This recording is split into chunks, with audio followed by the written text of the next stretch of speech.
गृहप्रवेश होताना आपल्याला पाहायला मिळतोय। सुरक्षा प्रभू श्रीरामाच्या मूर्तीचं आगमन झालेलं आहे। संपूर्ण देशाला ज्या क्षणाची आतुरतेने वाट पाहतायत, सगळ्यांनीच आशा आता आहे, सगळ्यांच्या नजरा लागलेल्या आहेत त्या अयोध्येकडे। अयोध्येमध्ये प्रभू श्रीरामाचं आगमन होत आहे।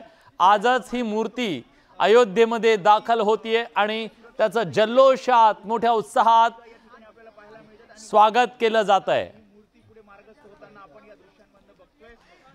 तर ऐतिहासिक असा हा दिवस म्हणावा लागेल, कारण 22 तारखेला प्रभू श्रीरामाचं या मूर्तीचं अनावरण होणार आहे आणि त्या दिवशी प्राणप्रतिष्ठापना एका बाजूला होणार आहे। त्याच्यासाठी आजच रामलल्लाची मूर्ती ही अयोध्येमध्ये आता दाखल झालेली आहे।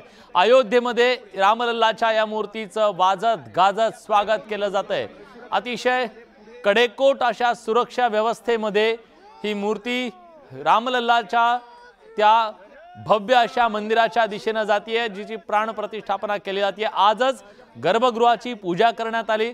गर्भगृहाची पूजा केल्याच्या नंतर आता गर्भगृहामध्ये ही मूर्ती विराजमान होणार आहे।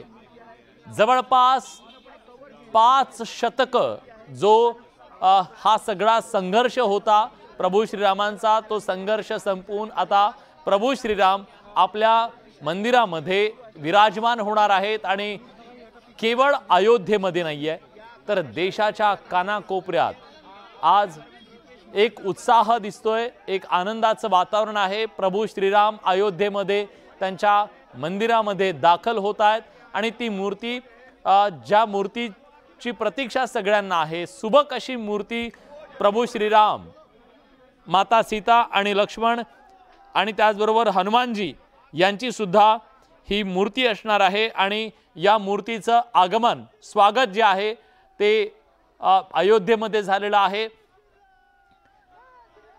रामाची मूर्ती मंदिर परिसरामध्ये दाखल झालेली आहे। जय श्रीरामचा जयघोष केला जातोय। प्रशांत लीला रामदास आपले दिल्लीचे प्रतिनिधी आहेत आपल्यासोबत आहेत। प्रशांत, विलास, एक साप्ताहिक कार्यक्रम तयार झालेला आहे की ज्या पद्धतीने श्रीरामाचा महोत्सव होतोय, त्या निमित्ताने प्रतिष्ठापनेच्या पूर्वी त्या मूर्तीचं परिसर आगमन होणार आहे। त्या दिवशी आज दिवसभर विविध प्रकारचे कार्यक्रम आयोजित करण्यात आले आहेत। त्यामध्ये जर बघितलं आपण तर अतिशय महत्त्वपूर्ण आणि एक भारतीय परंपरा राखणारे जे कार्यक्रम होते त्याचा उल्लेख या निमित्ताने करण्यात येत होता आणि त्या निमित्ताने तशा प्रकारचे कार्यक्रमाचं आयोजन आज करण्यात आलं होतं। आणि त्याच निमित्ताने आता जर बघितलं आपण तर श्रीरामाच्या मूर्तीचं परिसर आगमन होत आहे। यापूर्वी जर बघितलं आपण तर सकाळी सगळ्यात पहिले जलयात्रा काढण्यात आली होती, त्यानंतर तीर्थपूजन झालं, त्यानंतर कलश पूजन झालं, त्यानंतर ब्राह्मण बटुक कुमारी सुवासिया पूजन झालं।